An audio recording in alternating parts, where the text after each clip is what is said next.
Samantala, mag-asawang senior citizen sa Bukidnon ang natagpo ang magkayakap matapos ang 5 araw na search and retrieval operation. Matatanda ang natabunan pong mag-asawa ng magkaroon ng pagguho sa Quezon, Bukidnon. Ang detalye sa report ni Janessa Felix ng PTV Davao.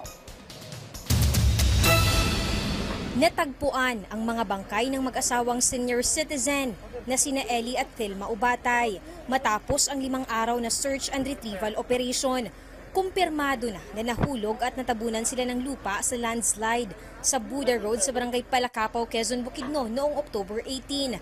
Magkayakap na natagpuan ng mag-asawa sa tulong ng mga K9 units at mga heavy equipment na ginamit sa operasyon. Kinumpirma ng kanilang mga anak ang pagkakakilanlan ng mga bangkay. Saka na mo sila diri sa safe zone 10:30.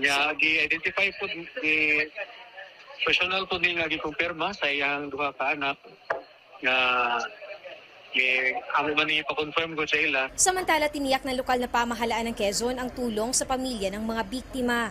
Asahan nila na hindi sila iiwan ng ating lokal na pamahalaan sa Quezon at susuportahan natin sila kung ano man ang kanilang kailangan. Muli namang nagpaalala ang lokal na pamahalaan ng Quezon, lalo na sa mga dumadaan sa temporaryong kalsadang malapit sa lugar ng landslide, na maging alerto at mag-ingat dahil sa patuloy na pag-ulan sa lugar na maaaring magdulot ng panibagong pagguho. Janessa Felix para sa Pambansang TV sa Bagong Pilipinas.